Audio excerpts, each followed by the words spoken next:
Hello, and welcome into Esports U. My name is Whoopshoe. In the booth with me today is my good friend Chixa, and we're going to be bringing you great Rocket League action today with Northeastern University taking on Kaiser. Chixa, walk us through this, just shenanigans that could potentially happen here for Rocket League. Yeah, this is definitely the last week of the ECAC in this division, and there are playoff implications with this match. Northeastern currently 2-3, Kaiser currently 3-2. If Northeastern is able to win, they would force a three-way tie for playoff contention. So kind of crazy thoughts. Week 7, can you believe the season has already gone by that fast? Yeah, it's been absolutely crazy. Tiffin University right now holding down that third place spot, just looking, waiting, lurking to see where they're going to be placing as well. But I think they punched their ticket already. But regardless of the fact, Kaiser University desperately want to win this one to punch their ticket. And of course, Northeastern just trying their absolute best to be just like the disruptors of that whole entire operation. But regardless, Chixa, we have some middle ground here, okay? Merrimack University, Merrimack Yellow, essentially played both of these teams. And a little interesting tidbit of information, Northeastern University actually won that matchup in the head-to-head in the 4-3 victory. And earlier on in the season, Kaiser lost. But enough about that. Let's go ahead and hop into this matchup. Game number 1 of this best of 7 is on our hands. Yep, as always, best of 7. So pretty long series, pretty difficult series at that. You have to understand and adapt throughout the entire time you're playing, get to know your opponent, and again, imagine the stress with playoff implications on the line. At this point, you want to do your best, and Elliott starting off with his best, placing that one top shelf. Yeah, that was such a good shot right here from Elliott over to the left-hand side. This angle is always so difficult to defend against because you're just not sure what the speed and velocity of the ball is coming from. And on top of that, just a difficult angle to defend anyway when you're so flat with the goal line. 1-0 in favor of Northeastern already. Yeah, great start for them. Of course, they're the one really with the kind of tiebreaker, kind of spoiler that they're playing right now as best they can. Could they still potentially make it, forcing that three-way tie, of course, but it always depends on exactly how they matched up against their other opponents and how well they win today. Prism barely missing off on that one. Slick Burrito taking his time upfield, hoping for a quick transition with Northeastern. Stacks going well to keep it up. Changa gets beat, and here Slick Burrito as well, able to find the 50. Possibly another shot here for Northeastern. It's a follow-up there for Elliott, saved by Prism on the goal line, and this Northeastern pressure, it's just maybe too much to handle. Good thing some of the shots were off target. Well, this was a slow roller as well. Slick Burrito gonna pick that one up and over into the corner as well. Right back towards midfield. This could be the chance right now that Kaiser need to equalize the scoreline. A big miss coming through as well. Off the backboard we go. And QWERTY trying to do his best to kind of keep that one out of harm's way, and he does that. So the extension towards the opposite end, but a missed opportunity on the offensive end for Kaiser as well. Going to see if the defense right now from Kaiser going to stand tall. This one straight down. That one saved by Changa at the very last moment. Northeastern still putting on a majority of the pressure, and this one transitions is currently what Kaiser is hoping for. Here comes the shot off one, a Prism to Changa. They find the connection and they finish off with a goal. Yeah, this is like the same exact shot, except now it's in favor of Kaiser. This left angle all the way the extension towards the far post just solidifies that goal for them to equalize the scoreboard in such a quick succession as well. I mean, that shot came right off the backboard, and instantly you saw somebody there from Kaiser to go ahead and shoot that one. So huge play. Speaking of which, Prism trying to go for a double tap maybe, but denied by QWERTY. You see Slick Burrito now bring this one up towards the corner. Good defense so far. Once again, keeping everything out of harm's way. All 3 defenders right now from Kaiser in great position to defend this one against Northeastern. Kaiser's been doing great on the defensive end. Prism already with a savior medal halfway through this game. He's been kind of that rock wall for Northeastern. QWERTY getting the flip reset, but Changa, huge clear out. Yet another one noted. Not a single save yet for Northeastern, but don't you bet there's been plenty for Kaiser. And what we've seen, at least recently, is defense does indeed win games. So this is keeping Kaiser very much in it. A pretty high-skilled kind of match though between these two teams. Champ 1, Champ 2, Champ 2 on the side of Northeastern, Champ 2, or Grand Champ, excuse me, on all those, and Champ 3, Grand Champ 3 for either side. So plenty of high-level play. Someone's just waiting to pop off in the right moment. Yeah, I think of all the Rocket League games I think I've casted this season, this has pretty much been the most even, I would say, on both sides, you know, kind of as far as skill set goes, but it just depends on which team is going to put everything all together, or maybe even like which Grand Champ is going to kind of pop off in this moment as well. But regardless of the fact, we still have ourselves a tie ball game in 30 seconds approaching us here in game number 1. Slick Burrito now, wrap around pass, dangerous territory. I think you saw Chenga lurking for that one. Elliott going to bring it back towards the orange half of the pitch. Chenga trying to get the extension. Slick Burrito now trying to put a shot on target. That one's going to be too wide to the right-hand side. Elliott with the follow-up as well. Stack's going to save that one into the corner. Great recoveries here for Northeastern in particular. It's why they can continue this relentless pressure. You see them landing, picking up boost in an effective manner. It's exactly everything that you would hope for this continuous offense. They are out shooting their opponent 4 times the amount right now, easily on the field, but that won't do much. If Kaiser can find a way to just sneak it on in, they don't need many opportunities. They're 2 for 3 right now, and they're winning with less than a minute left. Yeah, and that's Chenga's second goal. That one just drilled home. A little bit of post luck, I would say, as well, as that one bounces in from the right-hand side and finds its way, finds its mark. 50 seconds left in game 1. And for the most part, I want to say that, you know, Kaiser, although they've had their back against the wall, I think that they had more respectable shots. Prism firing another one. Stacks with a follow-up touch going to be denied as well. Slick Burrito now back towards midfield. Good flick.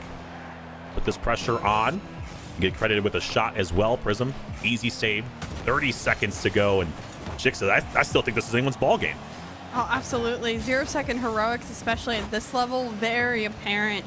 You have to be ready. You have to hold that line. Slick Burrito, though, and the rest of Northeastern desperately need a clear at this point in the game. Elliott doing his best to do so, but still doesn't find the touch he needs. Prism, a miss. Stacks to come on through. We'll send this in the midfield, and this one to touch the ground. Maybe not, but what?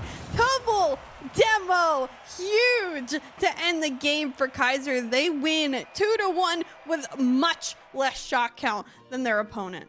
Yeah, that was ridiculous. A nice exclamation point towards the end. Like you said, a double demolition coming out for Kaiser to just, you know, let that ball hit the ground.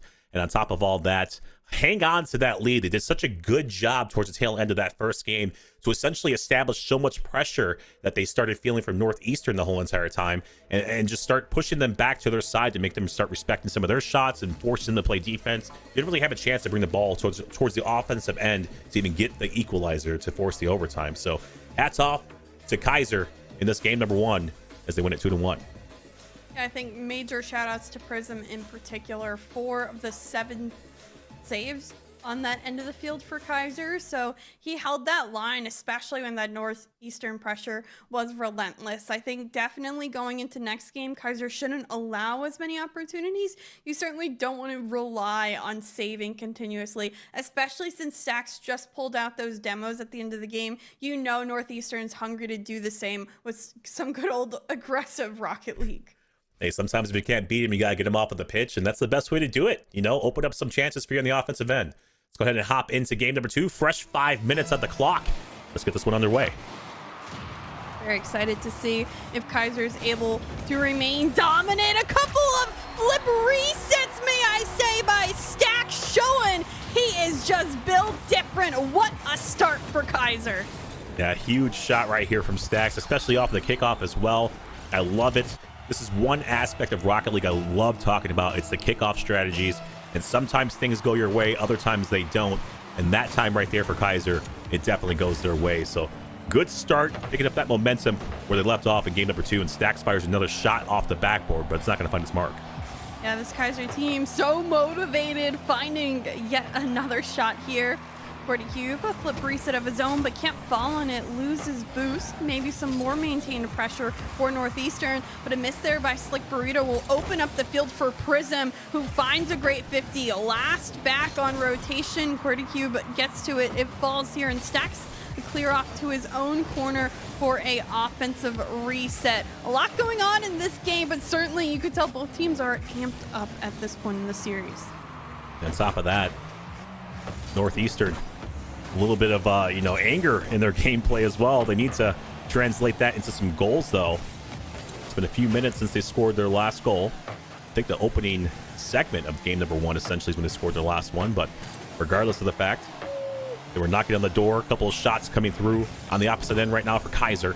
Stack trying to set something up. That one's going to be popped right back towards midfield. 40 with the interception, though. Elliott has a chance to kind of put this one for one of his teammates. Slick Burrito waiting. Over to the right side. What a play. The 1-2-3 punch. Quarty Cube with the finisher. Oh, fantastic passing. This is what you want to see in every good makings of a team. And instead of being selfish and taking the shot himself, Slick Burrito gives it off to his teammate who puts on a better shot. One that you couldn't predict, and may I say, a better kick-off as well. Just in the blink of an eye, Northeastern on top. This is the kickoff strategies. Once again, like I said, sometimes it goes in your favor, other times it does not. This time it goes in favor of Northeastern. They tack 2 goals on in less than like 5 seconds, let's just say. Still lots of time left on the clock. Can't really get too far ahead of yourself. You have to keep yourself in position to keep on scoring, especially since you've seen Kaiser can turn it up late game. Elliott! Oh my goodness, a double touch from nowhere to get the the third goal. My apologies. Yeah, I don't think anybody was ready for Elliott to come back and follow the initial touch he had, but he lands on the ground instead of using all his boost, picks up a couple extra boost pads, holds all that momentum, and is able to follow up and hit that one off the backboard as it bounces. I don't know if Kaiser was ready for the full-on force of Northeastern offense, but it's been hard to handle. Now Kaiser needs to answer back themselves, and Elliott, saving this one, will deny them for a start. Guess what, Chick? So this is Rocket League. Anything can happen, especially with 3 minutes on the clock. I mean, we've seen it time and time again. You're up by 2. You cannot afford to let up, especially with shots like this from Stacks. The pass from Chenga down to himself off the backboard. What a high-tier play from Stacks. I wasn't ready. Neither was the defense, and just like that, the game gets that much closer.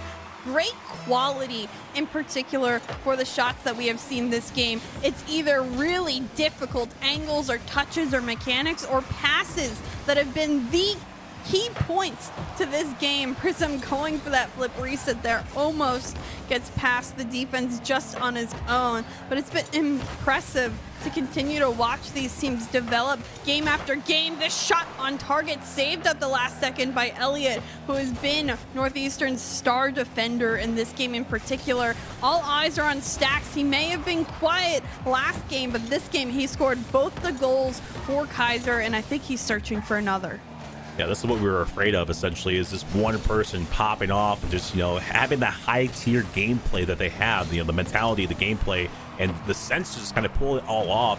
And once they start getting going and no one's going to put a hand up in their face, it's going to be very dangerous for the opposite team. And right now, like you said, Kaiser is the one that's benefiting from that. Northeastern have to have a response for Stacks, and so far it's been Elliott who's been on the defensive end for it. So 1 minute and 55 seconds left, still up by 1 is Northeastern, trying to hunt for another goal to put them up by 2. Prism has other plans, though. This is going to be off the backboard. Up in the air is Stacks. The softest touch, not going to find its mark. This could be a counterattack opportunity right now for Northeastern. Slick Burrito, that clear out towards the other end. Can't really follow it, though. Stacks himself back on it, sends it up to Prism.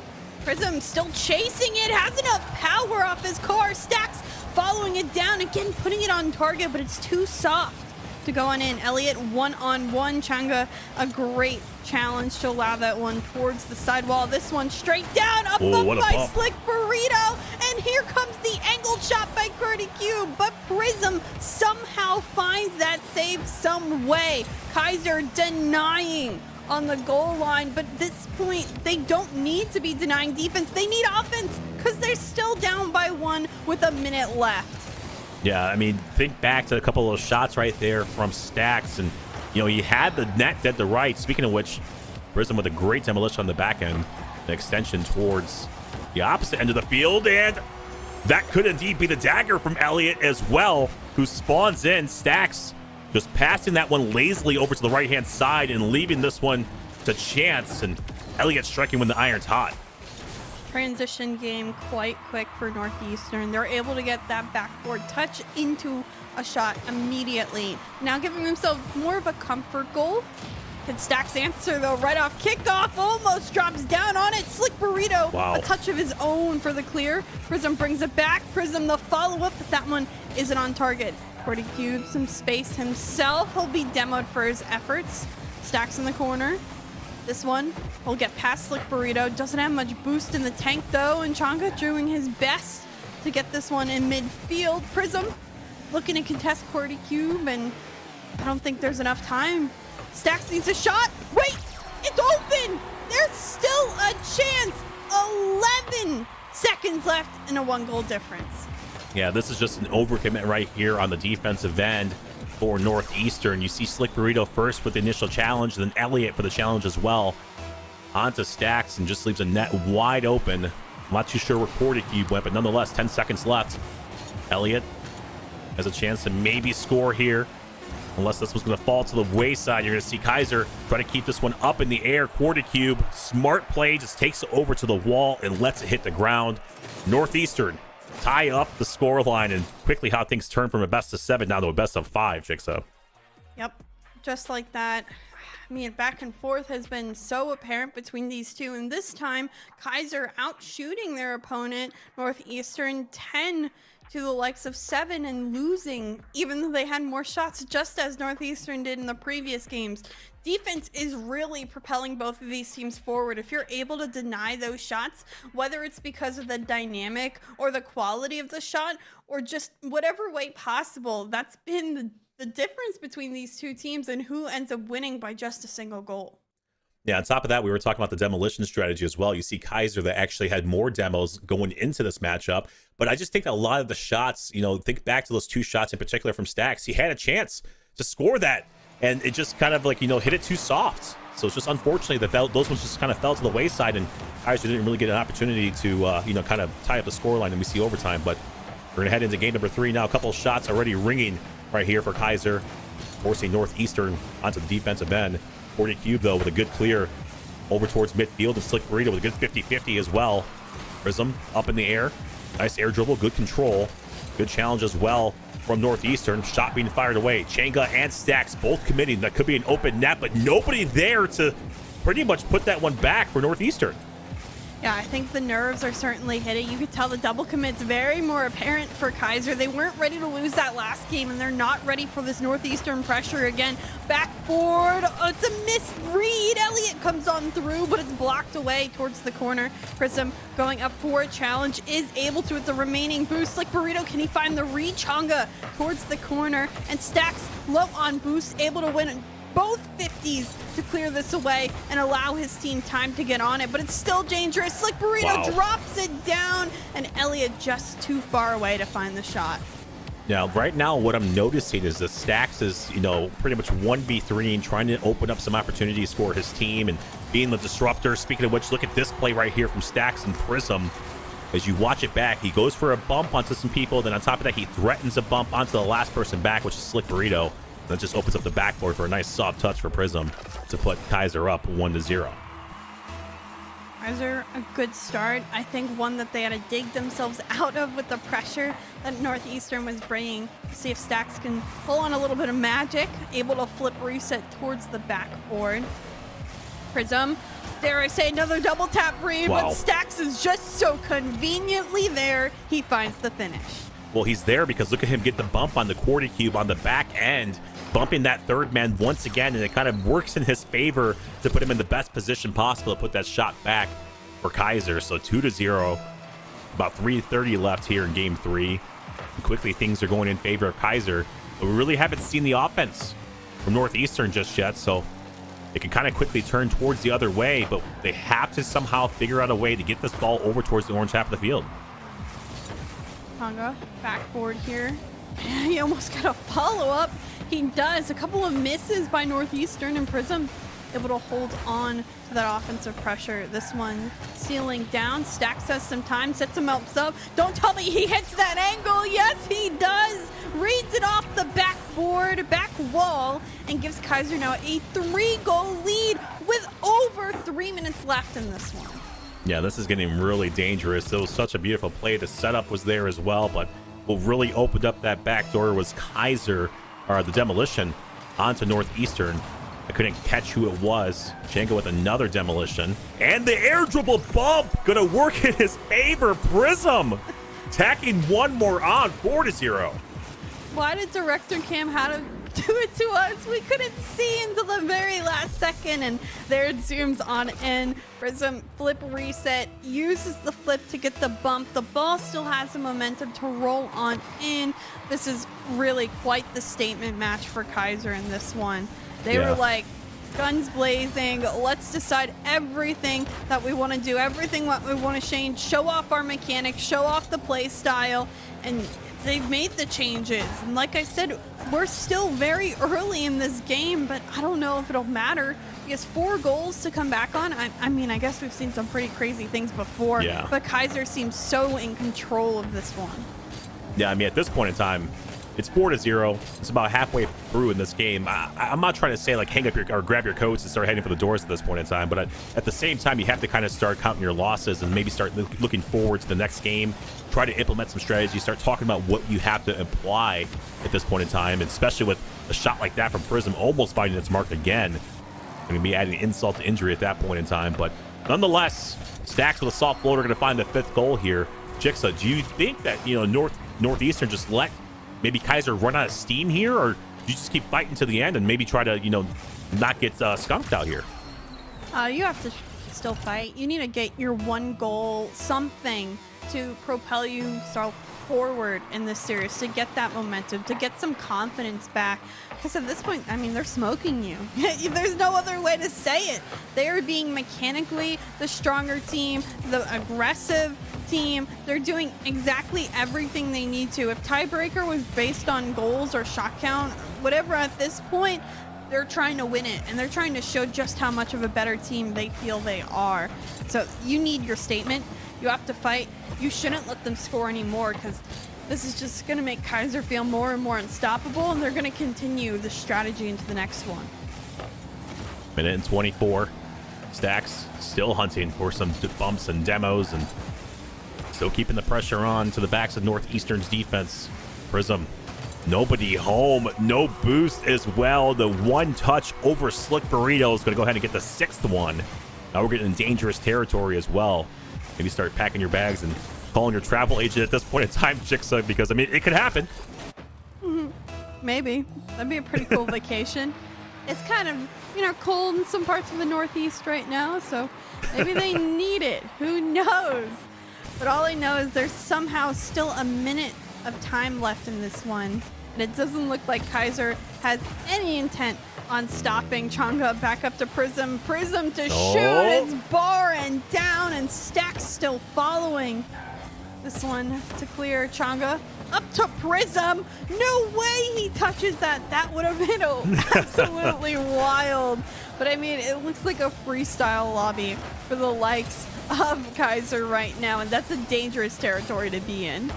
I mean, basically right now it is. At this point in time, you have it in the bag. You can't really lose by much, so you're going to start going for some wild haymaker blows at this point in time onto the opponent that's already beaten down, I guess, and trying to knock them out. And like you said, add insult to injury, try to, deflate their egos just a tad bit. And while you head into the next game, you have at least a little bit of a mental over them. Final 15 seconds left. Northeastern still trying to hunt for this 1st goal here in game number 3. Final seconds ticking away. This one's popped over to the right-hand side. Elliott couldn't find the redirect. Slick Burrito. Soft floater back towards the mid as the 2nd touch. Not going to find it. Just barely missing contact. Here comes Stacks now. Maybe going to add one more on. He does find the 2nd touch, the wraparound. Not going to find its mark, though. And there goes Kaiser, winning game number 3 in a 6-0 fashion.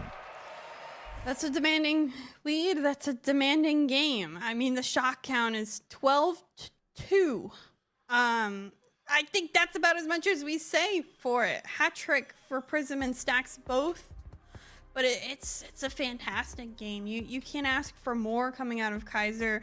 But I think, again, Northeastern just needs to tell themselves right now, hey, no matter if we lost by 1 or lost by 6, it's still a loss. Move forward, do better. We beat them in a game before. We can do it again.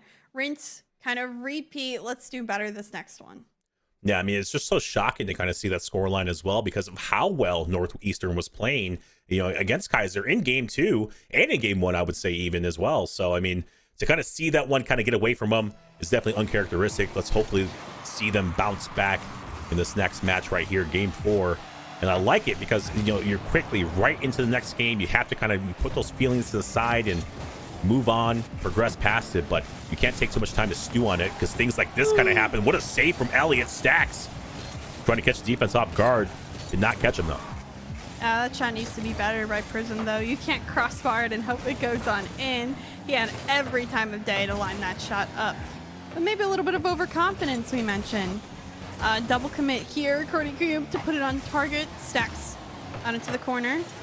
Gets the pinch, but in fact, it's probably more dangerous than good. Elliott backboard. Stacks to bring it over to Chonga, but it won't really matter. This pop up. Prism, the miss. Trying to keep it back in the other corner. The boost steal by Cordy Cube, but Stacks is able to get underneath. Slick Burrito last back. He's last man. Can he get the beat? Yes, Slick Burrito does himself. Pop up straight down again, and we're just trading 50s and challenges to start off this one. I like what I'm seeing though, to be honest with you. It's such a different ball game and it's more methodical as well. You have the time. Look at Prism with the overtake here. I think Stacks might have had a shot on net there, but nonetheless, we'll never know. It's a different universe, different timeline, maybe. Here comes Prism. Elliott over towards the wall, gonna be off the backboard. Stacks should clear it to the corner. Slick Burrito with a beautiful pass over to Elliott. Maybe the follow-up touch from Cordy is going to find its mark. The triple commit right now on the offensive end opens up the back door. Changa was trying to put that one in, but the hustle back from the defensive end from Northeastern definitely shows up. So still 0-0 in this game number 4. Don't say that so quickly. Maybe a bump coming on through with that flip reset. Slick Burrito misses on this chance. A good thing Cordy Cube's black. Changa over here, but no touch to it. It's so dangerous of a territory right now for both of these teams. A much quieter game, to say the least. Slick Burrito does get the pop-up. Can Elliott find this shot? No, Stacks is just so fast, and Prism able to extend it that much further. Stacks, shot here underneath one, but can't get past Slick Burrito. Ready and prepared, and net is Northeastern. What a pass from Jenga, but Prism shot deflected. Wow. Follow up here for Stacks, but yet another save by Cordy Cube. Northeastern denying at every opportunity all the shots coming from Kaiser. Yeah, they're definitely rising to the occasion right now. That was such a huge save from Cordy Cube. It was such a well-designed play as well from Kaiser, but they snuffed that one out. Changa is trying to get something going. Right now, Northeastern hanging on by a thread. You need to get some offense going. You need to get this ball over towards the orange half, and I feel like that's been the whole entire story this whole time. Great pass off right here from Changa, right onto the hood of Stacks. Stacks is just the epitome of right place, right time offensive player. He seems like everywhere on the field, each and every time, continuously putting on pressure. He is their X factor. He's the one that hits the most flip resets as well. I mean, really great attributes. Of course, the highest, I think, member in this entire lobby rank-wise at GC3. So it's no wonder that he is making the difference that he is. Granted, I'm expecting Kaiser to get more of a lead, especially at this point of the game, but that 6-0 victory, still a strong victory, isn't looking as strong now. And this one, Jenga, the save at the last second. If only that bump came through. Yeah, I was going to say the same thing. Cordy Cube sized that one up. I thought for sure, regardless, Elliott's going to score this one and tie up the ball game, but it would have looked so much better, Chick. So if the other goal would have went in and the bump would have came through, Northeastern would have definitely had like some momentum swing in their favor. But regardless, we still find ourselves at a tie ball game. About 1 minute and 30 seconds left, 1:29 to be exact. See how this kickoff goes. Elliott gonna win it. I was gonna say a little bit, but good pickup right there from Stacks and the pass back to Prism. Prism might have the double. He does find the angle, but can't find the opening. 40 cube now. A little bit of an over pursuit. The dunk coming from Prism as well. Almost rolls in. The pressure right now being stacked against Northeastern. They do escape mildly, though. Prism just to block. Pop this one up. Changa and Cordy Cube to beat, and Stacks will take his time. Gets the boost off the side. Well, look at that demo. Can Elliott find the shot in quick fashion? Another demo, but it's barred down. What an open opportunity. Northeastern could have found the lead, but instead it's not on target. I love that. I love that right there from Northeastern, but it's getting rid of one of their best players from Kaiser off the pitch, which is Stacks on the defensive end, and on top of that, getting rid of a second player to open up the door. And then you see them still sticking with the demolition strategy that you haven't really seen them do so far. Elliott trying to get that lead here late in this game 4. Secondary touch right there from Slick Burrito, going to be a little bit too hard, but at the same time, he had to force that one. This one could be a good pass over towards Prism, who denies him. Prism now, backdoor shot. Stacks up in the air. Elliott jukes over to Cordy Cube. Cordy Cube could be the hero. Forces it too far to the left side. Final 5 seconds. The boost steal. Cordy Cube, maybe the pass down. Stacks with the demo on, but Elliott still put the shot. It's too far to the left-hand side. All zeros in overtime. The first time in this series we find ourselves here. Great job by Northeastern to come back in this one to find an answer, but can they get that one? Yes, because the shot's off target. I was ready to praise them. I was unsure whether or not they'd be scored on in such quick fashion, but they managed for now. Still, they're giving Prism a lot of space. We've seen them bump before. Cordy Cube the save. Changa now off the corner, still trying to get past one. Stacks. They're in trouble. Now in control. I know, the pass down to Prism, and look at that shot placement. Kaiser coming out on top in overtime. Yeah, and the reason why I say they're in trouble too, because I started seeing the boost steal technique coming out from Stacks and Prism and company. They just basically started to suffocate the defense, and they started to pretty much throw themselves in the line of sight of some of these challenges and shots, wasting the precious resources that they so desperately needed on the defensive end. So good job by Kaiser pulling off the demolition the boost steal strategy to pull that one off in overtime. One shot for Stacks, one shot for Prism, and a handful of saves right there for Cordy Cube on the end of Northeastern. But Chicksa, this is going to be match point now in favor of Kaiser. How do you turn this one around for Northeastern? I would say don't have only Elliott having all of your shots. That's the biggest thing for me. Elliott with 6 shots and Cordy Cube and Slick Burrito with none. It was a single faceted offense. You have to involve everyone. You saw their passes earlier. That triple pass play was on the Northeastern side, and it was successful because they involved everyone upfield. You need those passing plays to come back. Even assists by demo, which you saw Slick Burrito doing, they have to be better at really putting those on target, because they could have had the lead, I think, at one point, but they missed a wide open shot. Yeah, I mean, I was going to say, I'll fight for Cordy Cube. I'll fight for Slick Burrito. There was a couple of times where Elliott just kind of missed the mark there. So, I mean, even though he was the person that was shooting it, I mean, he just was not finishing some of those plays that Northeastern could have definitely took the wind out of the sails of Kaiser and maybe even seen them get it done in regulation. But Cordy Cube starting things off over here for Northeastern. This is a step in the right direction.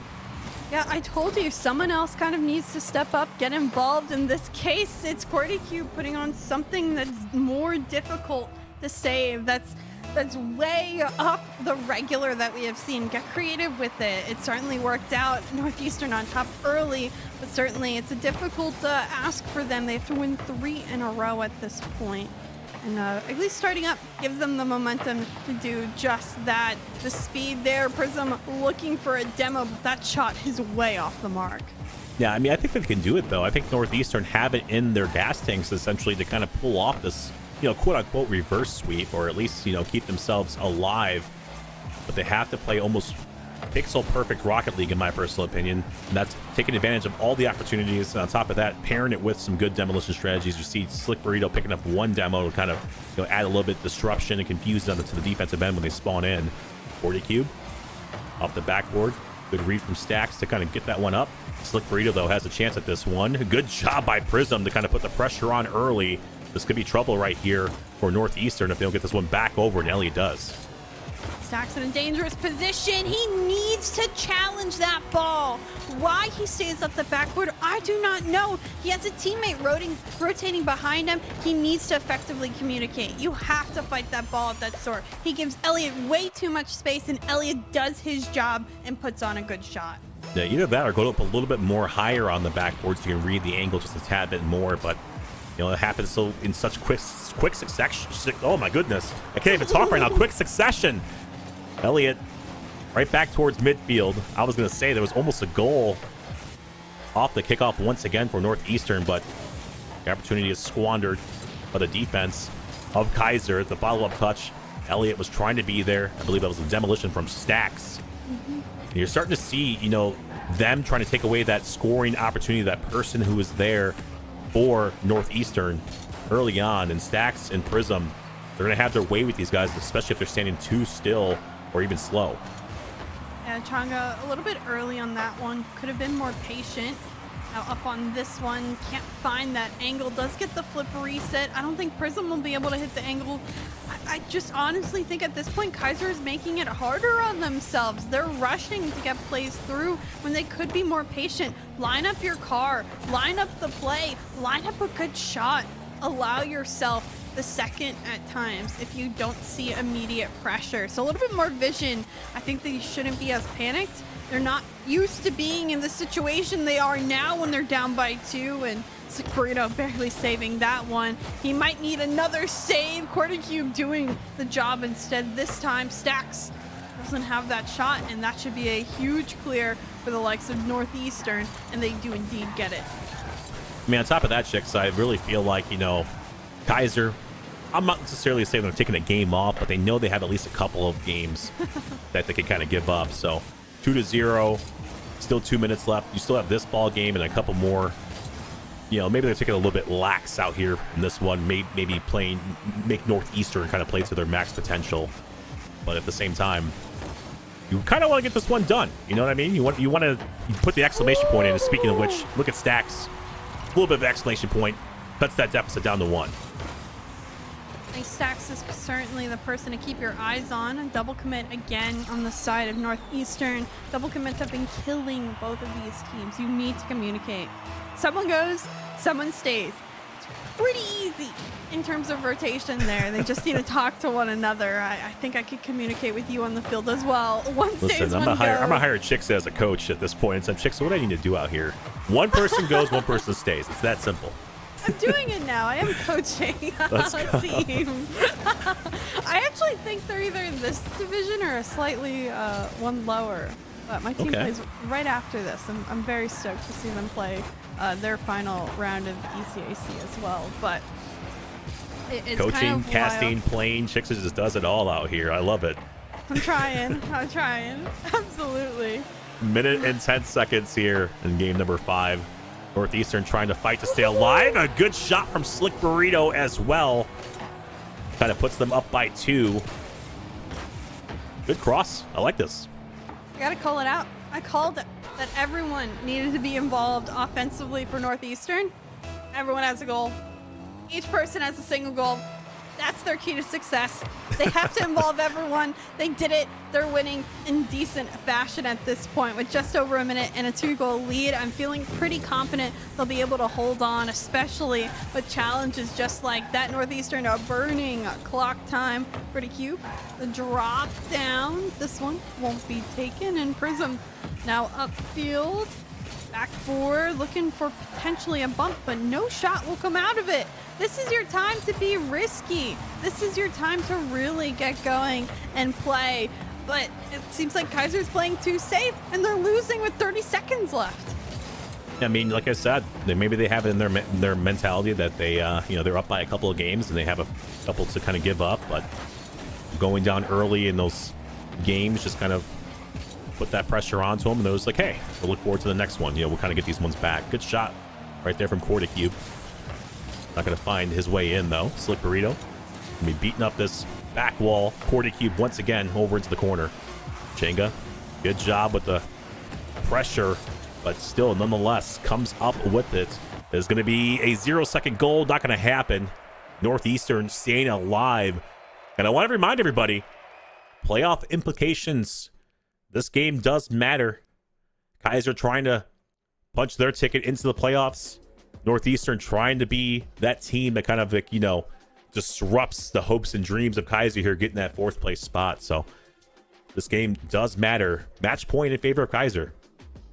Yep, Kaiser has 2 games to try to win this series, which is a lot of time, but at the same time, not the position you want to put yourselves in after going 3 games pretty much straight of winning, or pretty much 3 dominant games that we saw out of them. But I love the team involvement from Northeastern. They need to do it again. They have to do it again in order to win. Keep using one another in creative ways to play.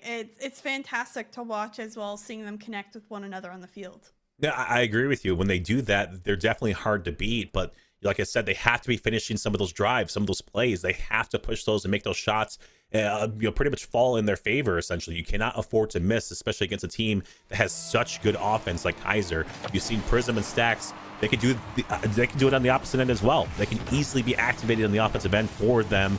And pretty much take a game away from Northeastern. Then you have Changa, who's just been playing such a solid 3rd-man role, either setting something up, going for some demolitions, whatever it may be. Changa has been answering the call. Nonetheless, this opportunity is going to be finding its mark. 40 Cube once again starting off with the first goal here for Northeastern. Yeah, again, I think this is a miscommunication. Stacks completely bumps Prism on the defensive rotation, and you get no challenge on that shot. That's a mistake by Kaiser, and that shows how frustrated they are right now. 19 seconds in, Northeastern first goal. Can Kaiser get a quick answer? Prism beats 1, but Cootie Cube, in fact, he almost has a shot. This one does get deflected on him, and just like that, bang, bang, up by 2 is Northeastern. Yeah, good job by Cube, just kind of putting the threatening shot on the net and then making the defense panic on the rotation back through. This is something I wanted to point out a couple games ago, though, Chicks. I noticed that Stacks wasn't really respecting his teammate, giving them space and kind of respecting, you know, that they had the sheer ability to kind of, you know, he didn't have the trust, I guess you could kind of say, to allow them to have a play on defense or even on offense. So he was kind of overextending himself, but at the same time, he was being that disruptive player on the offensive end, so he kind of made up for it. Now it's starting to be an issue and a problem here for Kaiser on the defensive end. Prism trying to fall on, put some more pressure of his own. Stacks gets beat as well, and good thing Changa's back to send it off to the wall. Prism now looking to go upfield, does beat Elliott. Stacks committing, but Changa's last back. He better get a good touch, and that's not the quality touch we need to see. There's some 50, Cordy Cube out. This one will go above the bar. Stacks a great touch into the corner. And how temporary is this defense? A double commit for the likes of Kaiser. And they continue pressure, though, is my question. A demo on the goal line, but the ball is left, and Prism gets there first for a single goal lead for Kaiser. Yeah, we've seen this before in the past where it's just been just a ton of pressure. The defense just kind of off guard. Slick Burrito wasn't expecting, you know, that ball to kind of come through, and Prism just struck when the iron was hot once again. I would think the same thing if I was Slick Burrito. You see 2 of your teammates there in that position, and essentially you think one of them's going to put a hand in someone's face or at least get possession of the ball, and it just never comes through, and you get caught off guard and quickly concede a goal. Now you're only up by 1. You have to go right back to work, and against a stellar defense so far from Kaiser, but especially if they start to work some of these issues that they have out. Good shot from Stacks, the save from Elliott as well, the put back from Prism. Still, nonetheless, Kaiser trying to hunt for this equalizer. Defense from Northeastern standing tall. Stacks sees Prism. Stacks going for the bump. Would have been in anyways, but Prism able to get there and finish off that play. Nonetheless, this one was perfect from the start, and it was executed to tie this one up. Yeah, that was such a good play right there from Stacks. The individual performance. Prism just being there for support to secure, not steal, secure that goal right there for Kaiser. I'll just show you, like, maybe a little bit of the team camaraderie. Maybe Stacks is mad that he can't add that air dribble bump to his highlight reel. Regardless, we have ourselves a tie ball game. Almost about the midway point here. I want to remind everybody that currently right now Kaiser's up on match point. Northeast is just fighting to stay alive and force this game number 7. Some good pop-up. Stacks gets there first. Chonga the follow-up. This one off the corner and doesn't get the 50. Cube with space. Prism, though, quickly gets rid of that space. Picks up a boost pad as well as Slick Burrito gets that clear out. Chonga ball side rotating could cause some problems. Able to get here, though, off the backboard and can't get another shot by Cube. Off target high and Stacks clears it out only to Elliott, who's waiting. Back in midfield we go. Slick Burrito looking for more pressure. Chonga trying to get his way out. Is that one pinched on target? It's just off. Northeastern looking to bring pressure right now. They are finding some beats. They are finding some shots. They're just not on target. Minute and 40 left in this ball game. Prism almost went from coast to coast with that one, putting the pressure on. Just ran out a boost towards the tail end. On top of that, good defense from Northeastern. Elliott, soft touch over to Slick Burrito. Prism trying to come up on that one. Stacks does. Good takeaway right here from Stacks. Going for the bump or demolition or something. He's just hunting. There's the demo right there. Onto Slick Burrito. This ball's going to roll backwards, though, from the midfield line. Cube does pick up the 100 pad. Does a fire shot. Changa doing some work with no boost. He's going to be rewarded with the boost from Northeastern's corner. Cube. Good takeaway. It's just a poor, I guess you could say, gather right there. I believe that was Stacks on the opposite end. Final 60 seconds. Here comes Prism. Air dribble. This one's off the backboard. Cube pops over to the right-hand side. Changa now going to fire a soft shot. Not going to find his mark. Elliott with the hand in his face. Stacks cheating up just too far. Prism trying to go for the secondary touch. Changa from the corner. We saw that angle work earlier. Doesn't work this time, though, Chicksa. No, but opportunity is certainly a lot more prevalent for the side of Kaiser at this point. Prism to Stacks, sends it towards the back wall. No finish. Cube with some space. Does get the touchdown to Elliott in the 51, but Prism is there to poke it away. This is almost an open opportunity. A great touch by Slick Burrito, directing off back wall. Chonga looking for that double commit. In pressure right now is Kaiser. This one to Stacks, back to Prism. The clear out is strong. Waiting for one shot, one opportunity is the side of Northeastern. The save is made. Temporary, though. Elliott blocked at the last second, and we see overtime in Game 6. Yeah, hopefully this one goes in favor of Northeastern, unlike last time in Game 4.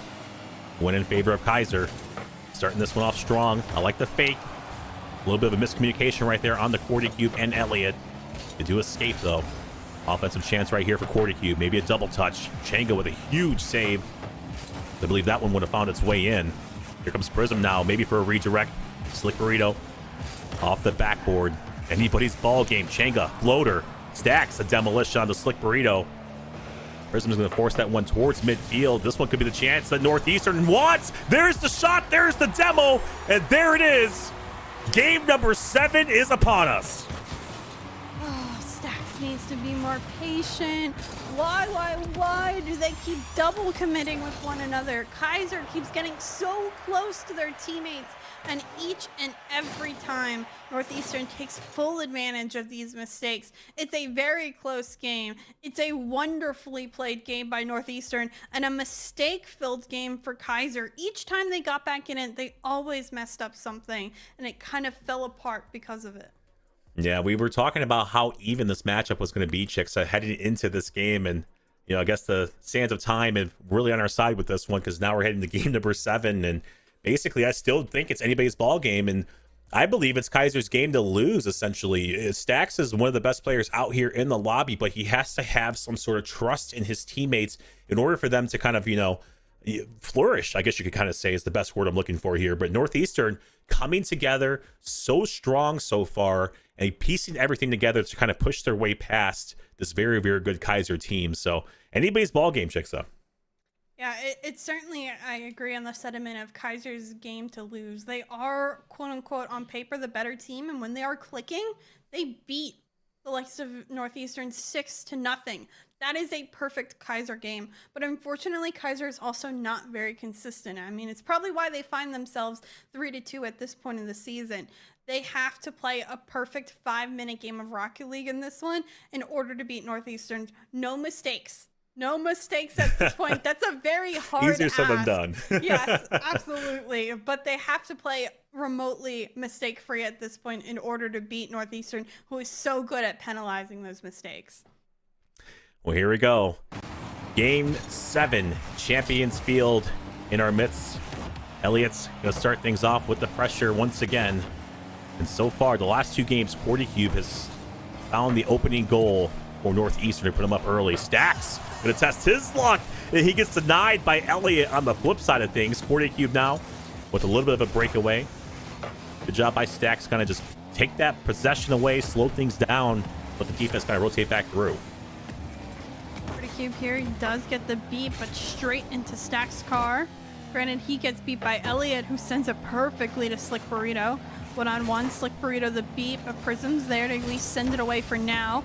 Can't keep up with the ball. Changa, unfortunately, inside of his net. Good thing Stacks is there to pick it up. This one over Changa, blocked by Prism. It denies that shot, but desperately right now, Kaiser needs a clear. Prism does find one. Actually, he finds a shot as well, but it's just too high. He also bumps the third. If only there was follow-up. So much potential on that play. Quickly though, now they have to be back on defense. QuartyCube the shot, Prism misses this one, but good thing Stacks is able to get the 50 in the challenge. Now Prism back on it, but pressure by Northeastern, it's building, and I don't know if Kaiser's ready for it.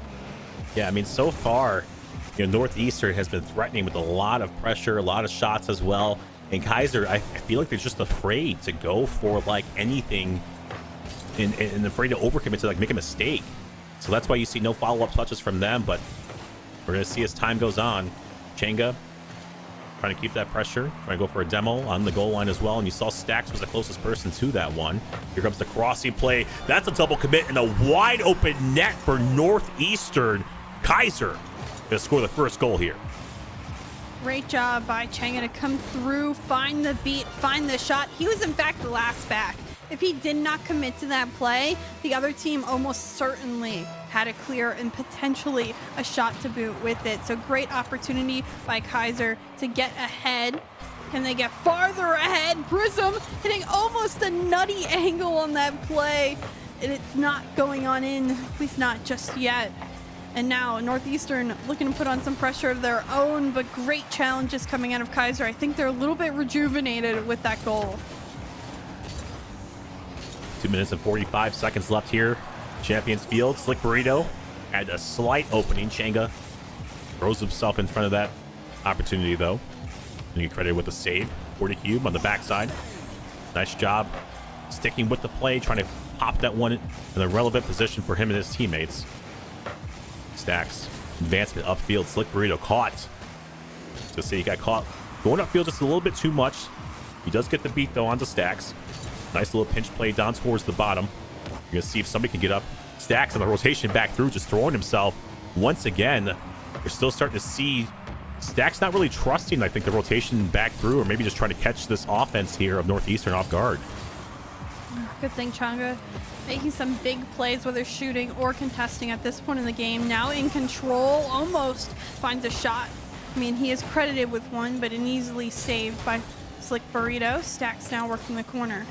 Prism actually challenging, bumping a car. How to get nifty with that one in the recovery. QuartyCube though, shot on target. Oh. Stacks, what a save off of his own post. They actually get it out. Chenga's being able to push this farther upfield, but this one, it's on target. It's Stacks isn't getting back for this one. Slick Burrito, a slick shot all the way across the field. Yeah, a huge dunking play right there from Slick Burrito. Stacks, once again, being that third man. You just can't really, I guess, predict that one's going to 50-50 and ricochet off your teammate and go into the net. So I can't really blame Stacks for that one. But at the same time, being third man, that's your job. You're the savior. You're supposed to be there in the nick of time. And you were there before. And a little bit of overconfidence, I guess, and your ability to kind of hustle back. But nonetheless, the equalizer still here for Northeastern. 1-1. Still checks side. I can't really pick a side. It's anybody's ball game still. Yep, absolutely. So much could happen right now. They're able to finish off this play. Prism able to get it away. Changa does get 50'd and contested. Slick Burrito following, trying to stay with it, keep his team on the offensive side of the field. A good block Maybe would have been better left for Purity Cube, but Elliot instead. Ceiling shot potential, does put it on target, stacks with the save. Purity Cube looking to sneak it on in and can't do so. Kaiser looks so out of control, but Stacks now has a great lineup. Beats one, Prism trying to follow. This will bounce back mid. Could Shanga have a shot? Does he place it? No, but the follow-up by Prism's good and on target, and just like that, Kaiser back on top with 27 seconds left. Yeah, and it all starts right there with the double commitment from Northeastern. You see Elliot and Key both going for that first initial save. I believe that was threatening right there from Changa. And then Prism with the putback just puts it out of the reach of the defenders because they were just out of boost essentially at that point in time. 20 seconds left. Kaiser trying to get the job done in regulation here. So much pressure. Changa stalling so much clock. No challenge came through until about 10 seconds after. There goes a good job right here from 40Cube now, trying to get this in scoring position. Prism with a far extension towards the opposite end. It could indeed be the last chance for Northeastern. And there it is. The ball hits the ground. Kaiser, stay alive. Pull things back together for game number 7. And they win this one here, Jigsaw.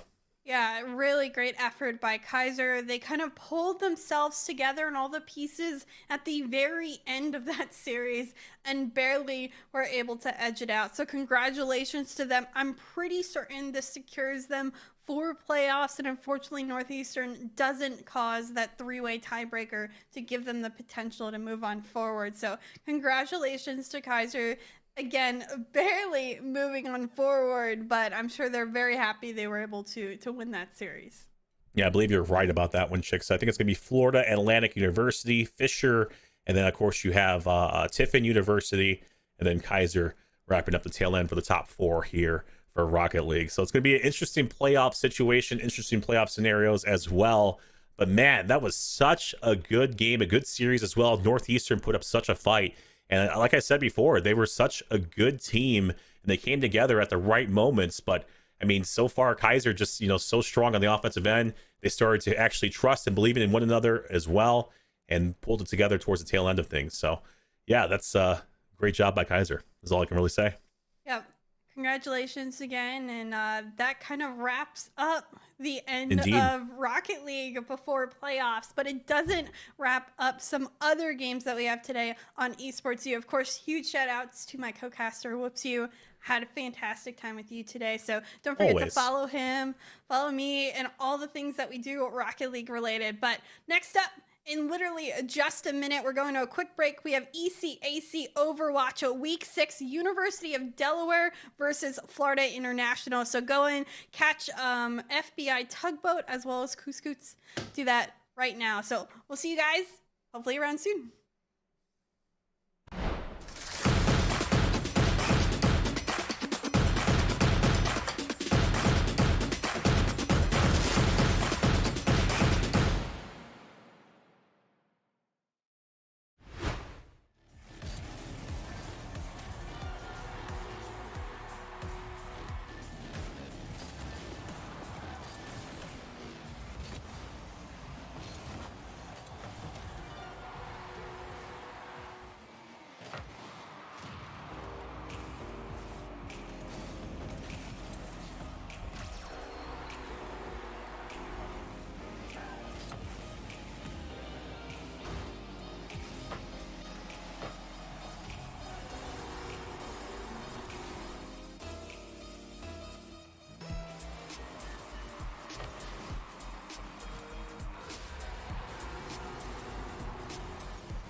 Hello and welcome, Overwatch fans. We are here. We are live with the ECAC Elite Division Week 6, Group number 3. I'm FBI Tugboat. I'm here with my man Try Too Hard, Ray. Ray, how are you feeling on the day? I am feeling fantastic. Can't wait to get this match underway. It is do or die for the Blue Hens Academy team as they need a win to keep their playoff hopes alive against FIU, who are one of the big bad teams just completely making their way through ECAC.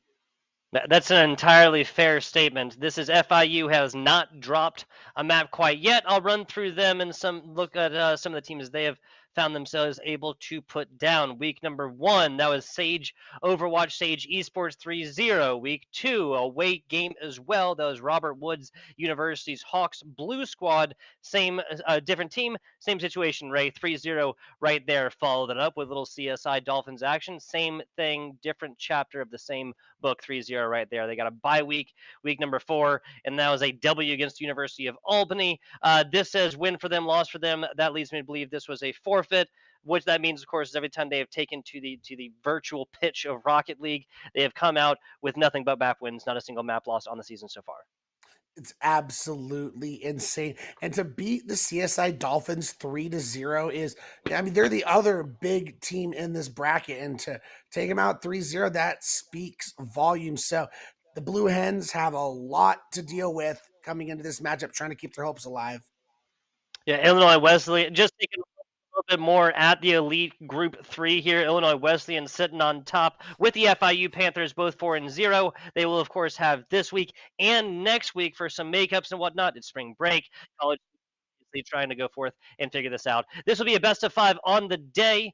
Best of 5 starting, control and hybrid, escort, push, flashpoint. It's Lijiang Tower. Why else would it be anything else? Yeah, I mean, it's like the penultimate starting map in a series of Overwatch. I mean, if a game doesn't start with Lijiang Tower and go into King's Row, is it really an Overwatch match? I was about to say, you took the words right out of my mouth, Ray. No King's Row, it just doesn't feel right for a map number 2, if it, of course, the traditional hybrid second. Taking a look, FIU, we have Spingar, Guitar, we have Astra. A little note here about Astra. Astra playing under the name Jin Hook. Overwatch continues to be Overwatch. Apparently an account was hacked. Hate to see it. Yai and Gorgon. Am I saying that right? I mean, I think you pretty much got it. Gotcha. Apologies if we messed up slightly. We'll fix it if needed. But Lijiang Tower is going to be very interesting. We are working off a brand new patch that just came out yesterday for the midseason patch, and a lot of changes came in, and it's going to be very interesting because I was talking with you beforehand. Ramacha was already probably the strongest brawl tank in the game right now, and they buffed his Ravenous Vortex, so he's going to be even more potent. Yeah, the ability for players to just get away from this Ramatra tank form or not, it's really going to be made much, much harder when you're taking that much more damage, right? It was 45 damage maximum. Go through that Ravenous Vortex. If you stay in there the maximum amount of time, what max damage? Now it's 70. Like, that's like something like a 65% increase here. Now, was talking about some of the other buffs that came in, folks. Pretty much everybody in the game got a buff. A couple players were unaffected, but Baptiste actually coming across with a nerf pretty much across the patch notes that you and I were looking at. The only character that you could say got a definitive nerf. Yeah, and seeing these compositions come out, Reinhardt actually got a pretty good buff coming in this patch. Yes. Got an extra 50 armor. The Fire Strike went up 20 damage. So Ryan definitely feeling better. I don't think he's going to be on the same level as Ramatra, but you never know. This May Bastion combination can be very potent and break that Ram shield very quickly. Taking a look at Moonluck and Twinkle Toes, of course. Twinkle Toes, got to say. Love the name. It's just funny. It's silly. Love it. Rice Viz on this. Ryan as well. Mako. We're on the recently nerfed Baptiste. Twinkle Toes gets absolutely melted down in the back. A whole laundry list of Florida International Panthers having a say on that. Now, Asta does get taken out. That's very interesting. That's going to be a little respite, rest for the weary. That is this Delaware Blue Hen squad off the beginning. Rice Fist falls as well. That's going to be a little bit of stagger action against Delaware. as Guitar's already off to a tear on the Tracer. Playing this Bastion that Twinkle Toes is playing, Tracer is going to be a menace. So you're going to need Peel. You're going to need Moonluck on that maid. Use some of that primary fire and try and force Guitar away. Cozy, Peel on the Lucio. Spingar has gotten the memo, doesn't get out of dodge. Well, the getting's good though. Twinkle Toes melting them down, and speaking of, Asta is not able to get away from this absolute onslaught of damage, and Delaware comes crowing back, the Blue Hens on top for just a little while. And that's exactly how you have to play this if you're the Delaware Academy team. You've got to take full advantage of that configuration mode when it's active, because once it's gone, Florida's going to be able to just run you down. So that was well played, but we're going to need to continue to see more consistency. Well, you take a Lucy, you put it behind a May, you put it behind a Bastion, you're going to like what happens on the backside. Nice stick right here, but that's just going to be for the Immortality Field, so Mako going to be investing that one. Window is out and Window is down. The first ultimate of this matchup has come, it is gone. Guitar almost falling, is shattered down right here. Not a whole lot to show for it until Asta does go down. Spingar, a huge source of damage, deleted as well. Delaware has won this team fight, and Delaware has gotten the writing on the wall.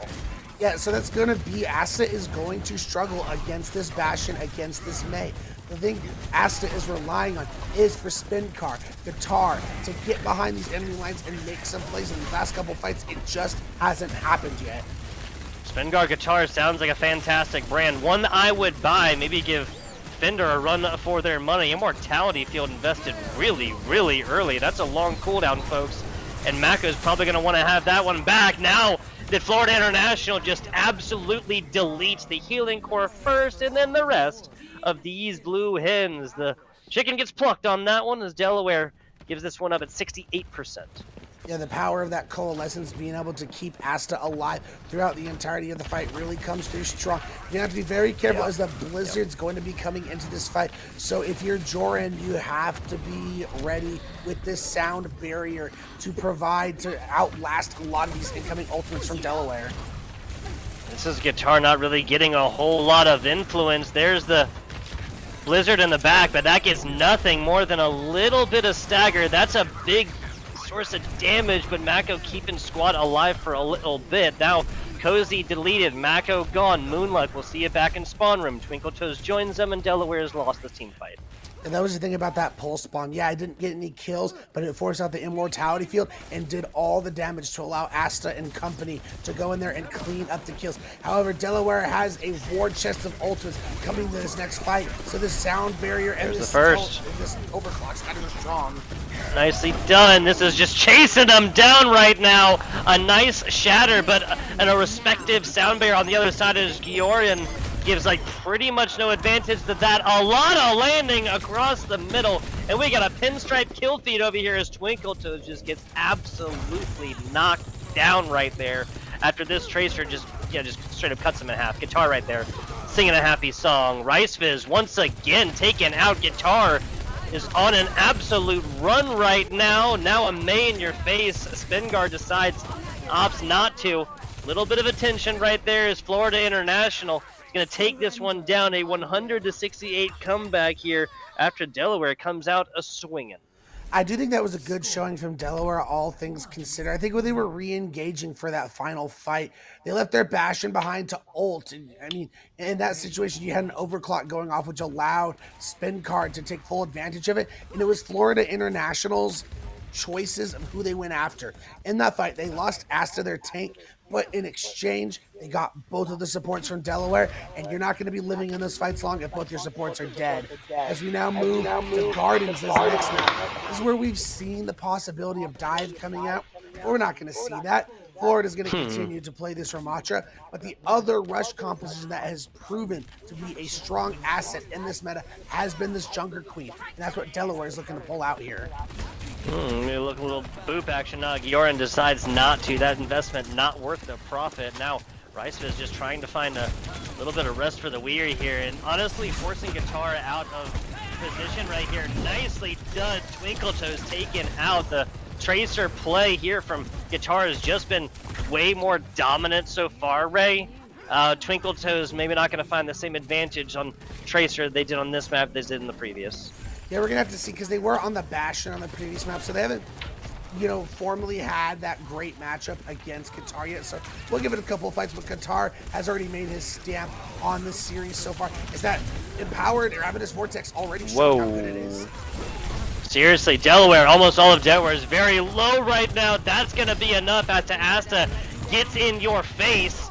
Now just, 4-on-1 right there, expected finish. This is all but a team kill against the Blue Hens. I mean, again, it's just great execution coming out from Florida, just knowing, because they're in this power position on gardens. That's the one thing about these control maps, is once you have control of this point, it's very easy to put yourself in advantageous positions, because there's so few directions teams can re-engage from, as Delaware now going to match the Ram composition with the Cassidy May.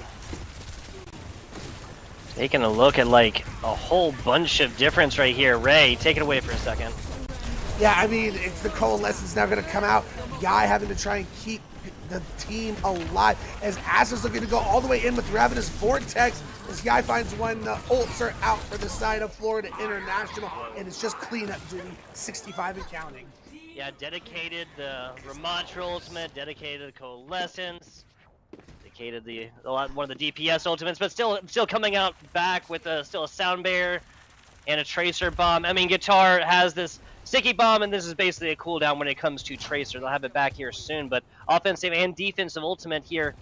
See how Florida goes if Delaware. This is pretty much their last shot on Lijiang. Now Guitar looking for a little bit of flank action. There's the Sound Bear that they were looking for. Stick comes out. That's not even going to get enough damage as the combat roll gets this Cassidy out of the source of danger. Now Mako done, but Asta right here, tank done for Florida International, but now a whole lot for Delaware. And Florida International proving the Panthers can get it done even without their big tank player. A 100-68 game transforms into a 100-0 slogging on map number 2 of Lijiang Tower. Unfortunately for the Blue Hens, I kind of actually like the idea of going to the Cassidy May. It's two heroes that can bother Guitar on this Tracer, who's just been able to free farm the backline, but it felt like it was just too little too late. They completely reset their ult economy, and despite only having 2 ultimates for that final fight, Delaware had nothing to work with other than that sound barrier, and you're able to take a nice, clean victory on Lijiang Tower and put yourself up 1-0 in the series. Yeah, I love how this series started out, Ray, on the first map of Lijiang Tower right here. Again, 68 to 100, which is nothing to write home sad about by any means, especially given that Florida International University is going to be coming in, again, 4-0 versus a Delaware Blue Hens Academy squad. 1-3, their one win was from a forfeit win. All of the matches they played all have been 0-3, so they're still looking for the first map win as well. It'd be fantastic to take it off of the Panthers. And do mine ears deny me here, Ray? Did you hear what I hear? I think I heard Kings Row. I think I wasn't 100% sure. There might have been a glitch in the system, but that's definitely what I think I heard. And keep in mind, University of Delaware is one of those prestigious programs. Keep in mind, this is their academy team. Their main roster absolutely dominates a lot of the time in collegiate. So they have the staff and the talent there. They just got to put it together on this academy team. Sometimes that can be tough, but I believe in this program. Yeah, 100% agreed right here. University of Delaware, the Blue Hens have already shown what they can do. Obviously, traditional sports for 100 years plus, but also now within esports in the past few years. The simple fact that they have 2 very competitive Overwatch teams goes to show, speaks the truth, is walking the walk versus talking the talk when it comes to supporting collegiate Overwatch specifically, but esports in general within the collegiate scene. As we get a big nice, shout out to them. That's all. Yeah, sorry. 100%. As we get a nice overview of Kings Row, we talked about this ain't really Overwatch unless you start on Lijiang and go to Kings Row. So we have ourselves an official Overwatch match, folks. So claps all around the world. As the thing about Kings Row, and I think why people like it, is there's no mystery behind Kings Row. I feel like no matter what composition you roll out on, you have a general idea of how these teams want to play it and what their win condition is. If you're playing dive, you're on the attack, you're trying to take control of that high ground and look to stage dives onto the first point. But both of these teams going to roll out on the brawl once again. Riceviz going back to that Rhine, and it did them pretty well on Control Center. That was their most competitive map, so no surprise they're going back to that. Not against that whatsoever. Again, Kings Row has not geographically changed in quite a while, folks. This first stroke point is usually much harder, much more expensively purchased, we'll say. They just got through the Alderworth with a free pass. Room is on us. Everything is comped, folks. Now getting right on the point, and that's a lot of pressure here and early. Trying to chase down this tank. Immortality Field now invested, punching through, and Moonluck is sent back to the skies, but Asta's super low right now and really only got a Lucio to help them out, but that's going to be enough. I mean, even taking out a tank right here, Guitar does fall, but trying to get Asta out as well, given that Ramattra really doesn't have like any amazing movement abilities like your Divas and your Wrecking Balls, would have been great for next team fight, but that's not the universe we're living in right now, Ray. I couldn't agree more. I mean, Guitar's going to be back quickly, so you'll take that trade every day, so them keeping Asta alive is going to be key. Now looks like they're going to look to take a high ground rotation, which is a little perplexing with a May Cassidy in the full. That's normally, you know, heroes who thrive being more up close and personal. I mean, maybe just a little bit of misdirection. I can't deny that, though. Twinkle Toes on the Maze is only going to get so much done from the top unless you're talking about headshots against this player, against Guitar right now to try and shut down that music. That is a very low Reinhardt on the inside here. Is now Mako going to be able to give them a little bit of love. Here comes that's a really, really, really close window, and now they're not going to be able to use it whatsoever once they drop down right here. Cassidy giving a little bit of effort, but really the fight is on point as Cozy doth fall. No sound barrier for them. Florida International, 1, 2, 3. That's going to be 2 ultimates that they invest to find 4 kills, I believe. 3 kills. Moonluck, Cozy now back. Moonluck just trying to charge a little bit. Ultimate will be high noon soon. And that was going to be the issue if you're Delaware. You talked about how they popped that Immortality Field close and early. They were able to get Goran out of it, but the issue was they needed to go and find the follow-up, and that just didn't happen as Florida was able to use their ultimates and take advantage of it. However, I'm looking toward this Blizzard next fight from Twinkle Toes. This sound barrier is close to being online, so they get aggressive right now. This might be their window of opportunity. We'll see how this goes, and if windows of opportunity shut right in their face, they turn into full-on warehouse doors through which they will pour onto point. Asta falling first is a fantastic way to start this, and this seemed, I mean, once Asta falls, this seemed like it was over before it even really began. Looking onto point, that's about 50% right now. That's a fat shatter right there. Is Spinguard and Guitar going to be the 2 taken out again, Ray? I really think Spinguard Guitars is it's a, you know, really got some legs on it. Couldn't agree more. The one takeaway you get if you're Florida is you made Delaware commit pretty much everything they had. They will have an amp matrix themselves, and I mean, you didn't commit everything yourself, but basically you limit how much snowball they're going to be able to get coming to this point. And just look, they're going to be able to take the fight to archways. This is a very, very defensible position for them.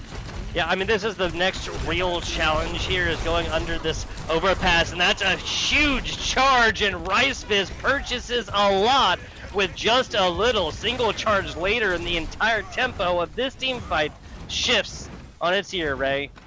I need to continue to sing the praises of Twinkle Toes. These May walls have been absolutely superb, finding perfect target isolation and allowing their Reinhardt Riceviz time and time again to get easy charge kills. Guitar just hanging out on top, ready to unleash the music down low. Ravenous Vortex out, a fantastic wall, but Twinkle Toes gets a little bit too aggressive with this one, cheats up just a little bit too much, and a couple of Florida International members take that one out. Fat charge. Riceviz gets back with the rest of their squad. Enough shields to protect the team, and is going to be back to a neutral situation. Yeah, Florida International said enough. They knew these May walls had been crucial. They were ready to follow up and help Asta out of that situation. As you mentioned, Twinkle Toes was used to getting away with that. That time, Florida made the adjustments and got things going. You're facing down a Ravenous Vortex. If you're Delaware, we've seen these go crazy for Asta time and time again as they're trying to hold defensively.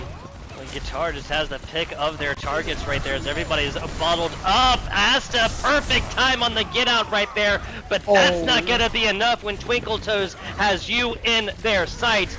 Main support now down though as Moonluck fall as well. Delaware is gonna be fighting against a team without their tank, but now coming back and now without any source of positive movement modifiers here. Twinkle Toes falls as well. May not able to stay up through this one, and Florida International has bought back a lot with just a little. Guitar coming through big on that Tracer as Asta pretty much Ajax that annihilation that I was talking about was going to be so important. But in the meantime, because of the clutch factor that came through from Spin Car Guitar, they now have their ultimates to be able to commit into this fight. As man, look at all this damage they're laying down. Yep, they have so much of Able right here, and that's gonna be what happens when you go in head first into an overclock. That's a full team kill. No, that's just outside. Cozy and Mako fell right before then. 35 seconds is all Delaware is gonna have to try and bring this one back from the brink. You only get one attempt at this for Delaware. 3 ultimates in your back pocket. I feel like there could be a lot of value seen. You get a big shatter and set Moonluck up for a nice high noon. And then literally this sound barrier, you're just looking to make sure you don't die from either this pulse bomb or this coalescence. Overclock will be faced with that perhaps as well. Guitar just trying to find a way in edgewise right now. That's a nice stick. Moonluck taken out. No high noon for you, my friends. Clock will not be changed. Coalescence out. That provides a little bit of damage is necessary, especially once Mako takes to the skies. Moon boots engaged, and that gets taken down, just absolutely grounded. The anti-aircraft gun that is Spengar. As you put yourself in a really good position if you're Florida International to go up 2-0 in the series. Really, you just got to get the cart to that Foundry corner. And I mean, it's been tough sledding for Delaware. I've liked some of the swaps they've been making, but it feels like even when they get a pick early in this fight, Florida's just able to pop an ult down 1, and their DPS are able to pop off, whether it's Guitar getting a big pulse bomb, or Spin Car getting a big overclock, or even Yai coming through with the coalescence. Delaware has to find a way to, when they find these opening picks, to clean up and end these team fights before Florida can turn them. Yeah, I 100% agreed. What Florida has been doing with just a little bit, and especially the way that they've been taking advantage of Delaware's like hyper aggression once a key player falls, key player read your Gioran Lucios or your Asta Ramatras, at least for the time being. You drop a DPS, that same kind of aggression is just not seen from Delaware. It's more marked, it's more reserved, and it's aggressive, but it's not over aggressive, which is where they've been getting punished up to this point, right? Yeah, this composition Delaware's rolling out on the defense, so it's going to be a poke composition, which I'm all for. The one issue you're going to be running to in Delaware is making sure you're able to maintain space. If you're able to do that, you should be able to find these pickoffs pretty easily, but you know that's what Florida International is going to realize. Like, just push the issue. Push on top of this Sigma. Get on top of these hit scans. Don't give them angles and sight lines to play with. Yeah, and there's the Eura and Lucio change of the last second from the Mercy here that should probably spell the difference here. Just that 30% extra speed boost, even without the pumping it up, is just so effective for moving a team where they need to be. Guitar trying to find a way in edgewise as always. Don't believe we've seen Guitar play much different from the Tracer thus far. Correct me if I'm wrong, Ray. Nah, they've been stuck on this Tracer. Immortality Field's out and Mako's already down. Yeah, it's a quick one. Twinkle Toes, Mako both deleted here. The Immortality Field was invested for what it was worth and for the time being, but a slow burn, both literally and figuratively, as Moonluck is a little bit going, but yeah, that's not going to be enough. Florida International has taken this first point in the first, 45 seconds or so? Oh, and that is devastating. That's really bad. I was literally about to sing the praises of Moonluck for getting out, but Guitar, the assassin in the back line, able to find him. That's going to be a late stagger for Moonluck, and that's going to buy Florida International those archways. You're not going to be able to hold there if you're Delaware, so you're going to be looking to take the first fight, really, at the bookstore corner, so you really only get 2 fights out of this. fully charged Spingar rifle here, and that's the stuff the defense's nightmares are made out of. Projected barrier up top initially, and this isn't even like placed in such a way that Spingar can't hit to it. Speaking of, that was almost really bad. Twinkle Toes, I believe that was Moonluck actually, getting damage onto them and forcing Spingar down from their perch. This is an area that they would love to have. This is the corner that they would love to be possessing right now, and Delaware has just bought it back easily. Nicely done. Main support deleted. Now that's something that's really hard to come back from, but hey, I forgot that I was talking about Florida International here, Ray. Immediately afterwards, DPS and a support taken down. There's a couple more shots, so Asta does fall right here. Hold up, did Asta just eat Moonluck's Tracer Ball? No, Moonluck just changed, excuse me, sorry. It's so close, it's so close. Oh my God. We are all just temporarily renting space in Spingar's world, it seems. FIU with a quick one on Kings Row. Yeah, literally, I was just like, are they going to touch? And then I was like, overclock? It's the kill. It's just ridiculous. Florida International is showing us why they are up there with Wesleyan as the top two teams in this division. Already locked up their place for playoffs, but they're wanting to lock up even better seeding. And considering they're 4-0, I'm assuming they match up against each other next week. I don't know for sure, but one would think if they haven't gone against each other yet.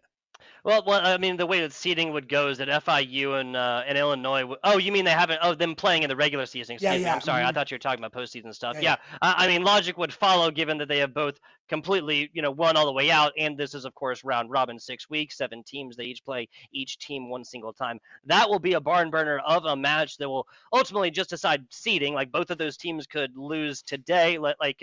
Delaware could come out, take map 3, 4, and 5 for the reverse sweep right here, and then Illinois Weston could lose that game still instead of kind of just be like a seeding playoff stuff. But that's a good point, Ray. We talked a little bit about bracket here and what exactly this means for postseason and whatnot. I kind of want to get back to that a little bit. So the fact remains what Robert Woods University played all 6 of their matches, correct? Yes, I believe they're 3-3. Yeah, gotcha. So Blue Hens, given they still have an opportunity to come back here, match is not done. Yes, map 2 is even more one-sided than the second half of the first map. But if the Blue Hens come back and win this one, and they win next week as well for their kind of, last week kind of clean up whatnot after reschedules and everything, then they're going into a situation where they're 3-3 as well with Robert Woods University, Hawks Blue, in that 4th position, and the top 4 go to the playoffs. Yeah, so like we mentioned, this is do or die for Delaware. They have to pull off the reverse sweep here or they do not have a chance at playoffs. FIU, as we mentioned, they're just playing for seeding at this point, hoping to have the overall seed. And I feel like at this point, you're warming up. You're practicing on this new patch, getting ready for those playoffs because this new patch could change a lot. Who knows what a team like Wesleyan, who's got so much history and so much talent behind them, what they're going to whip out on this new patch. And depth, really. Illinois Wesleyan, you almost can't spell Illinois Wesleyan without depth, even though I don't think any of those letters actually go into there. But that is how Illinois Wesleyan has come forth and gone 4-0. Ray, the voices in my head telling me it's El Dorado next. I'm very excited. I feel like we don't get Dorado enough anymore. I feel like ever since Overwatch 2 came out, it's like Circuit Royale, Shambali Monastery, sometimes Rialto mixed in there. We never get Dorado love anymore. So I'm a big fan. It tends to be a dive map, which is interesting because both of these teams have not shown dive yet. Not saying they can't play it. They just haven't shown it yet, and that's kind of what this map is known for. So I'd love to see maybe some Doomfist or some Diva coming out on this map. Would love either of those things as well. To your point, I think I've literally casted 2 Dorado matches, since Overwatch 2 has been out. I think I've done 1 Rialto, which is unfortunate because I love both of those. Shambhala Monastery, it has definitely grown on me, and that map came out. I did not like it very much, not going to lie. Very, very much grown on me since then, and I think that is reflective of the common zeitgeist, the common opinion of many, many different Overwatch players of this map. But Dorado, here we go. Used to love playing this in Overwatch 1. Let's go for Overwatch 2. Yeah, so many fond memories of, RIP Overwatch League on this map. But, we're here. We're going to try and see if the Blue Hens can complete this reverse sweep, which is ironic because I recently did just cast some Dorado this past weekend, I believe, or maybe I was watching a game that was on Dorado. Lucky guy. Basically, this team was able to force Junker Queen to actually make it work on this map. So, who knows what these teams are going to roll out with? Like we mentioned, we've really only seen Ram out of Florida International. We've only really seen Reinhardt and a little bit of Ram coming out from the Blue Hens and some Sig. Yeah, just that could be in play. Sig Poke. Like, obviously didn't really, like, it was a great idea, and I love the malleability that Blue Hens are showing that they're willing to work with, but obviously just did not last anywhere near as much. Like you said, the Spingar Widowmaker here for Florida International on attack. Yes, that's what I'm looking for. Coming out of the defense, having the guts to roll out on Widowmaker, and now he's been already dominating on Sojourn. I can't wait to see this. Ooh, a body shot right there. Spingar almost found it. That one is charged and looking for a headshot. Now rotating around, Spingar's going to realize that one and get out of dodge while the getting is good. But now a D.Va on their heels and completely sectioned away from their team. This is a D.Va that should have taken this kill twice by now, and now getting a little bit of assistance from the friend. This is that is a fumble of the bag here from Delaware. Mako falls though, so they're gonna actually dedicate so many resources in there that Delaware loses not just one but both of their supports. Yes, they're right next to Spawn Door, but this can't be described as anything but a mistake.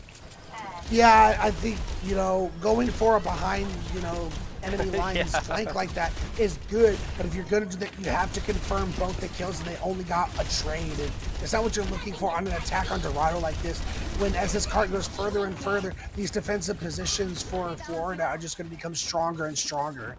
Yeah, I mean, the card is still moving, I'll say that. It's only now getting contested as we get to our underpass. Mako just trying to get into position with the rest of the squad. That is a rather low D.Va, now forced to reposition on this one. A lot of healing coming in, but there's still a lot more before 725 is filled. Twinkle Toes taken out by their counterpart. Guitar continues just to reign supreme over this match. Rice Viz, little awesome. Little D.Va on D.Va action. It's been a while since I've seen that one, right? Yeah, it seems like we're getting a lot of 1v1s. Guitar winning out that Tracer duel once again. It's been a big reason is now that Kitsune Rush comes out. Big investment, make it early here as Cozy down Spingar with the assistance of that Kitsune Rush. Moonluck on the trade. Here comes the sound barrier from Gioran. This would be awesome if Delaware had anything after this sound barrier is now gone, but without anything except for a self-destruct. They really have to pair this with something or another. Ricefiz wisely deciding to get out of this team fight and losing a little bit of progress on this one. Back with the team now. As Spincar is now going to completely get off hits again and go over to the Genji. This is going to be a full-on dive. They're all just going to be going down target to target. Oh, great pulse bomb from Ricefiz. Yeah, if we know Guitar, they'll have it back here soon, but a fantastic read there from Ricefiz. Against Make Sure Stuff and really just whipped into that one. Problem with this is that Ricefiz is just not getting the same amount of healings they really need to. Twinkle Toes only get so much on their recalls and whatnot. Moonluck only so mobile, especially where they decide to fight this one from. Twinkle Toes getting a little bit of revenge now. The Tracer duo is 1 versus 1 as of right now. Here comes the sound barrier. I think Cozy was anticipating the Asta self-destruct. Here it comes now. Yeah, that's going to be mostly put for positioning. Not finding anyone on that one as both the healers, the main supports here, get taken down. Moonluck just absolutely swarmed right there as Asta found exactly what they were looking for. That they did, and they forced out the defense, the self-destruct out of Ricefiz, essentially looking to remake and keep this fight going when they're already down 2. Now Spincar is going to have this blade online and no sound barrier from Cozy. This is a recipe for disaster for Delaware. Yes, it is. This is a lot of time being burned off as well. 30 seconds to go here. Of course, they'll be granted a little bit more time for their efforts if they take that in, folks, but they only have 2 ultimates on board right now until now Mako here with the Kitsune Rush. Pull this pretty much as soon as it comes out. A recall for a recall between Twinkle Toes and Guitar. So Guitar's going to have theirs in just a second. Spingar with Blade as well, but not the resources to really get this one going. Here comes the sound barrier. That's exactly what he was looking for. Another dash here as now getting involved. 2 for 1 as Spingar is out here making sushi. just very well played from Spin Car, not getting distracted by that diva in his face, knowing his targets were just a little bit further. Let's take that extra dash, and then we're going to be able to swipe, and find 3. We knew this blade was going to be big, and Spin Car comes through as Florida is able to get the first point hold and puts Delaware in quite a predicament. They have to reverse sweep, so they're going to have to first hold even more than what Florida just did. Yeah, and this is like not even giving up to first point as well. No points on the board for the offensive efforts here from Delaware. 82 meters, that's really close, but it is not 2.1. It is not a point on the board. Ray, let's dive inside the mind of the analytical right here, okay? What exactly can Delaware do on the offense? What can they pull out to try and have a real chance at this Florida International reverse sweep? It's tough. It feels like Florida has always had their number this entire series. It looks like they're going to live and die by the composition that's given them the most success. And I think that's just going to be the right approach to take, even if this composition isn't the best on this map. And I kind of actually like the idea of pulling out the Sim. Mm-hmm. Sim got some pretty good buffs coming into this patch. I never thought they were good enough to make Sim meta. But I feel like she can be very niche in certain situations and give teams trouble, especially going against a Genji and a Tracer, where those turrets can really bother those heroes. Even if the Genji and Tracer are kind of pushing each other off for positioning on the top right now, there can only be one, Ray. This town ain't big enough for the two of us, is what they're saying. There you go, no casting necessary. Yeah, I'm really excited to see how these turrets are going to hold against this Tracer Genji. I mean, oh my god, they're on Widow Junk. What is this? Yeah, Junk has not really been seen a whole lot now. 39, 45% ultimate. They're just literally filling this hole up with grenades and getting it done. Does get taken out. This might be a little bit of memery going on right now, Ray. That's the thing for me. If you're Delaware, like, you can't just sit in this room the whole time. You do get that pick on the guitar, but you're just going to continuously take damage. You got to look to push the effort at some point. Yeah, like they are contesting from inside here. It was discovered quite a while ago, and it seems obviously utilizing its sense, but now past that corner, they no longer have their hidey hole to go forth and take this out. And honestly, man, this, I mean, between the Bastion and the Junkrat, this is everything that they want done against Rice. It is his shield. Yeah, one final fight for Delaware to keep their playoff hopes alive. Rice Viz goes over to the Diva, but Qatar already has a tire online. Could send Delaware packing with one big push of the cube. Yeah, and they're in a really good position to get this one done as well. Mako invests the window early. This Immortality Field has got to be taken down before Tire comes in. Mako gets out of the range of Immortality Field as the Baptiste, and Guitar is back, ready to join the party. That's 1, that's 2, that's 3, and 4. Every Delaware player, fortunately, hitting the floor. That is going to be enough for Florida International and their full 3-0 sweep against the Delaware Blue Hens Academy squad. As their perfect map streak stays alive, does Florida International, which is going to set up quite a match next week between Wesleyans. So that's going to be a banger of a match to continue to look forward for. But, man, Florida just out the gun, just seemed to be prepared, ready, and had Delaware's number no matter what composition they rolled out on. Once again, big shout out to the Blue Hens for trying a whole lot of different things across the two maps, the first two maps of Lijiang Tower and then King's Row right there. Obviously, King's Row, there's only so many things they can do, and they were able to open that one up as well, so they were not, it wasn't the same situation as we just saw on Dorado where they're full held as well. Malleability and the ability to change and play different heroes to an expert level is always going to be a mark of a great Overwatch team. Florida International University, the Panthers here, as Ray said, just literally had their number. Every single time they came to call, they just had it answered on the other side, every single time. Yeah, so congratulations to Florida International. I mean, you're undefeated for a reason. You showed us on stream today why you haven't dropped a map yet, and I cannot wait to see your matchup next week as we're getting closer and closer to those playoffs. Yes, sir. Yes, sir. Now, Illinois Wesleyan, Florida International University, again, guys, there can only be one. Both of these teams cannot come out of that matchup unscathed. I would love to see like just a back and forth barn burner, map for map and both teams taking some of their first map losses of the season. Once again, though, one of them is at least going to take 3 of them. We'll see how that one goes. Before next week, folks, that'll be Tuesday or Wednesday, I believe, that'll be going down. We do have ECC Valorant semifinals tomorrow as well. I believe that'll be starting at 7 p.m. Eastern Standard Time. If you're on the West Coast, Pacific Time, of course, that is 4 p.m. FBI Tugboat has been try hard Ray, excuse me. We want to give a big shout out to our production staff here on the day, of course. That is Leighton, that is Colton, everybody over there with Esports U, and Scoots, of course, as well, helping out on the production side. Ray, do you have anything else for the good people before we bid them adieu?